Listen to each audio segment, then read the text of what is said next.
তোমরা সবাই কিরকম আছো? আমি মোটামুটি ভালো আছি। Welcome back to my channel this is makeup world. So আজকে আমি তোমাদের সাথে আরো একটা মেকআপ টিউটোরিয়াল ভিডিও শেয়ার করবো বলে চলে এসেছি। আর তোমরাও নিশ্চয়ই এতক্ষণে নিচে থাম্বনেল টাইটেল দেখে বুঝতে পেরেই গেছো যে আজকের মেকআপ লুকটা কিসের উপর বেস করে হতে চলেছে। ঠিকই ধরেছো, আজকের মেকআপ লুকটা কিন্তু একটা গ্ল্যাম গ্লোই ডুবি পার্টি মেকআপ লুকের উপর বেস করে হতে চলেছে। আর তাও কিন্তু সেটা তোমাদেরই রিকোয়েস্টে। তোমরা রিকোয়েস্ট করেছিলে যে দি এমন একটা পার্টি মেকআপ লুক ক্রিয়েট করো যেটা শুধুমাত্র পার্টি মেকআপ ছাড়াও আমরা যে কোনো বিয়ে বাড়িতে বা রিসেপশন বাড়িতে কিন্তু ইজিলি ক্যারি করতে পারি। তো তাই জন্য তোমাদের কথা মাথায় রেখে আমি আজকে এই পার্টি লুকটা ক্রিয়েট করব, যেটা শুধুমাত্র পার্টিতে ছাড়াও তোমরা ওয়েডিং গেস্ট হিসেবে ক্যারি করতে পারো, রিসেপশন গেস্ট হিসেবে ক্যারি করতে পারো। আর কিভাবে রিজনেবল প্রাইসের মধ্যে একটা গ্লোই ডিউই মেকআপ লুক তোমরা ক্রিয়েট করবে সেটা কিন্তু দেখতে হলে ভিডিওটা লাস্ট পর্যন্ত স্কিপ না করে দেখতে হবে। আর তার জন্য দেখো আমি আজকে একটা ডিউই মেকআপ বেস কিন্তু অলরেডি করে এন্ট্রোটা দিচ্ছি, সেটা নিশ্চয়ই তোমরা আমাকে এতক্ষণে দেখে বুঝতে পেরেই গেছো। তো তোমরা নিশ্চয়ই ভাবছো যে হয়তো আমি বেসটা তোমাদের সাথে শেয়ার করবো না। একদমই না, আমি বেসটা কীভাবে রিজনেবল প্রাইসের মধ্যে খুব সুন্দর করে ক্রিয়েট করেছি আর কি আই লুক আজকে আমি ক্রিয়েট করবো সেটা দেখতে হলে ভিডিও লাস্ট পর্যন্ত স্কিপ না করে দেখতে হবে। আর আমার ভিডিও দেখে তোমাদের যদি একটু হেল্প হয়ে থাকে তাহলে কিন্তু অবশ্যই আমার চ্যানেলটাকে সাবস্ক্রাইব করে লাইক কমেন্ট শেয়ার করে আমার পাশে থাকতে হবে। আর পাশে থাকা বেল আইকনটাকে একটু করে প্রেস করে দিতে হবে, যাতে যখনই আমি ভিডিও ছাড়বো তার নোটিফিকেশনটা সবার আগে তোমার ফোনে চলে যায়। তো যাই হোক, আর বেশি দেরি করবো না, তো চলো ভিডিওটা স্টার্ট করা যাক। তো প্রথমে আমি আমার ফেসটাকে ক্লিন করে বসে গেছি। যদিও আমার মুখে কোনো দাগ নেই, তবে আজকে কিন্তু একটা ব্রণ চলে এসছে, এটা আমার সাথে হামেশাই হয়। তো যাই হোক, আজকে আমি প্রথমে একটা পনিটেল করে নিয়েছি আর সামনে হেয়ার ব্যান্ড দিয়ে ছোটো ছোটো চুলগুলোকে সিকিওর করে নিয়েছি।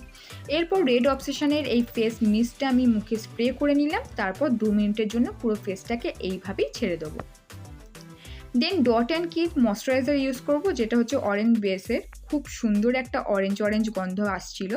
তো এই ময়শ্চারাইজারটা খুবই ভালো। আর মেকআপের আগে একটু ময়শ্চারাইজার দিয়ে তোমরা স্কিনটাকে এইভাবে ম্যাসাজ করতে পারো।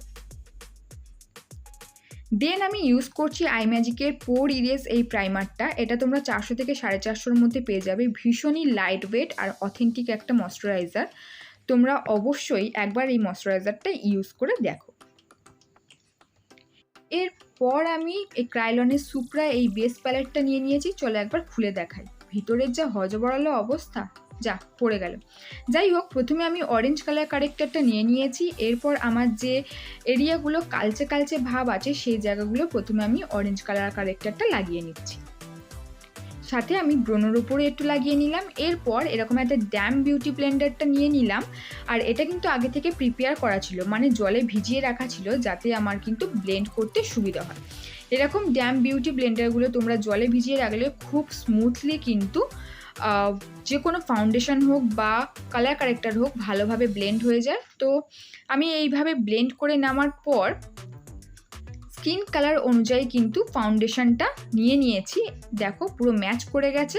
তো এই ফাউন্ডেশনটাই কিন্তু আমি ফুল ফেসে কিন্তু লাগিয়ে নেব। এরপর একটা সেটিং স্প্রে করে নিলাম ফুল ফেসে। আর তারপরে ফাউন্ডেশন ব্লেন্ডিং ব্রাশ দিয়ে কিন্তু ফুল ফেসের ফাউন্ডেশনটা আমি ড্যাব করে লাগিয়ে নিচ্ছি। এরপর ড্যাম বিউটি ব্লেন্ডারটার সাহায্যে কিন্তু আমি আরও একবার ফাউন্ডেশনটা ভালো করে ব্লেন্ড করে নিচ্ছি। তো দেখো, সি দ্য রেজাল্ট। এটা কিন্তু আমার একটা টিপস ছিল। এরপর আমি হোয়াইট আর আমি যে ফাউন্ডেশনটা কালার ইউজ করেছিলাম সেই দুটো কালার মিক্স করেই আজকে কনসিলারটা তৈরি করব। তো চলো কিভাবে তৈরি করি সেটা দেখো। তো হয়ে গেছে আমার কনসিলার তৈরি করা। আমি যেহেতু আজকে আদার্স কোনো কনসিলার ইউজ করছি না, তাই জন্য হোয়াইট কালার আর তোমাদের যে স্কিন কালার ফাউন্ডেশনটা ইউজ করবে সেই দুটো মিক্স করলে কিন্তু তোমাদের শেডের কনসিলারটা চলে আসবে। তো এইভাবেও কনসিলারটা আমি ভালো করে ব্লেন্ড করে নিচ্ছি। আর আজকে আমি ম্যালিওর এই লিকুইড ব্লাশারটা ইউজ করব। তো এটা খুব অল্প পরিমাণে নিলে কাজ হয়ে যায়, ভীষণই পিগমেন্টেড।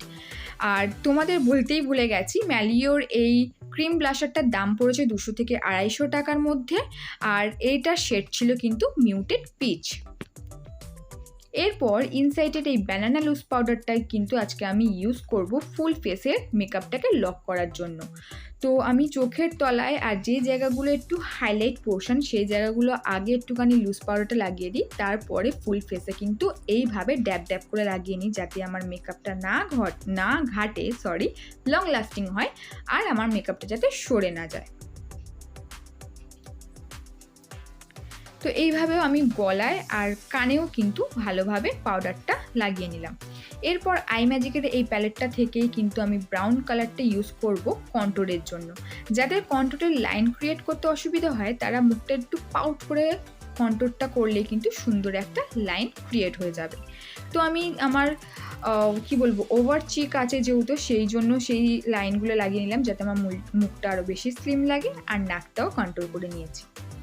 এরপর কোরাল শেডটা দিয়ে আমি ব্লাশারের জন্য অ্যাপ্লাই করছি, আর খুব একটা বেশি আমি হাই ব্লাশার দেবো না, যার জন্য কোরাল শেডটা আমি ইউজ করলাম।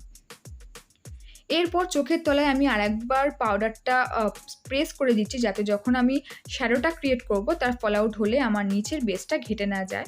তো আইব্রো ড্র করার জন্য আমি প্রথমেই দেখো আইব্রোটা কম করে নিচ্ছি। তো আইব্রো সংক্রান্ত কোনো কথাই আমি সেরকমভাবে এই ভিডিওতে বলবো না, কারণ এর আগে কিভাবে আইব্রো ড্র করতে হয় সেই নিয়ে কিন্তু একটা ভিডিও অলরেডি আমার চ্যানেলে পোস্টেড। তো তোমরা চাইলে কেউ দেখতেই পারো যে আইব্রো কিভাবে ড্র করতে হবে আর আইব্রো করার জন্য কোন কালারটা নিলে আইব্রোটা দেখতে পুরোপুরি ন্যাচারাল লাগে। দেন এরকম একটা কাজল নিয়ে নিয়েছি যেটা 5-10 টাকা দাম হবে। এই কাজলটা নিয়ে কিন্তু আমি আমার আইলিডে খুব ভালোভাবে লাগিয়ে নেব। সো চলো তোমরা দেখতে থাকো আমি কিভাবে আইলিডে কাজলটা লাগাচ্ছি।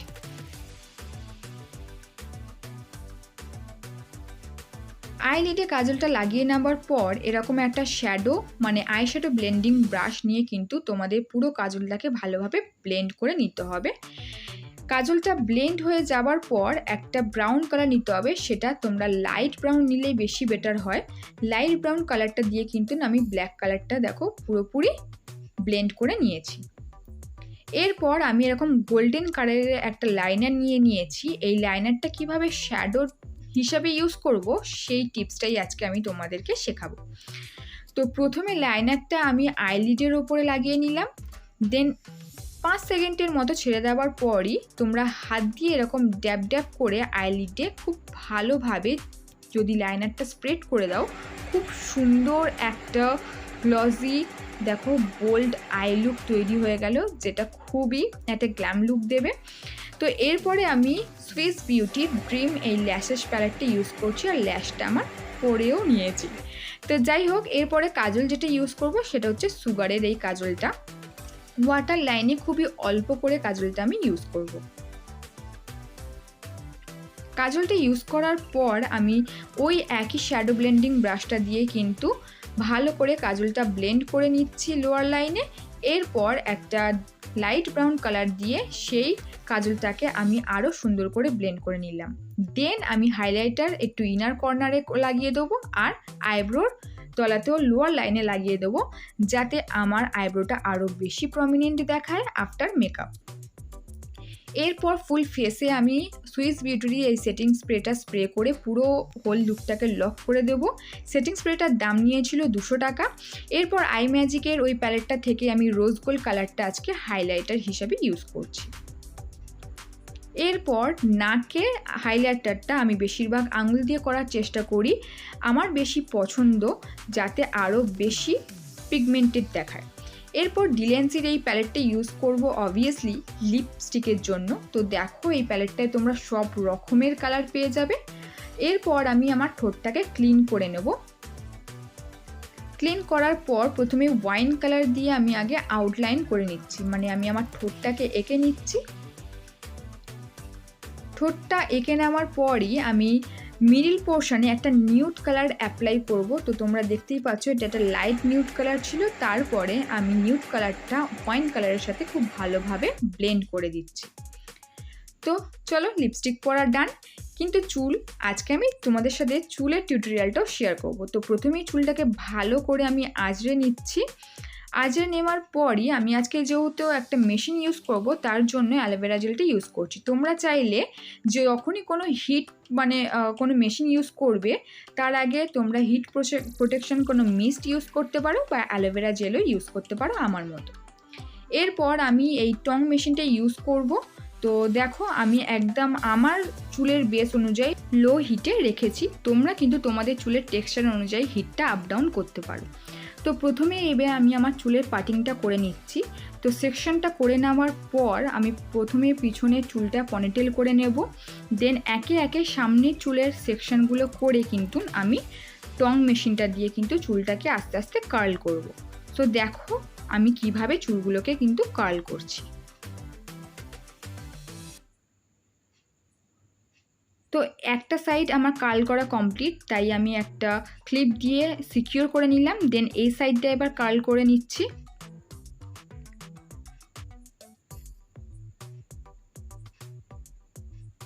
তো এইভাবে ধরে ধরে কার্ল করার পর কিন্তু এই সাইডটাও আমার কমপ্লিট হয়ে গেছে, আবারও ক্লিপ দিয়ে কিন্তু সিকিউর করে নিলাম। তো তোমাদের ব্যাক সাইডটাও আমি দেখাচ্ছি।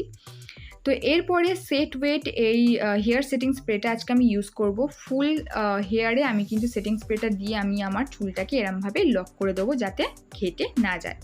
তো এরপরে পরে নিচ্ছি একটা অক্সিডাইজের jewellery. So look at this jewellery, just wow.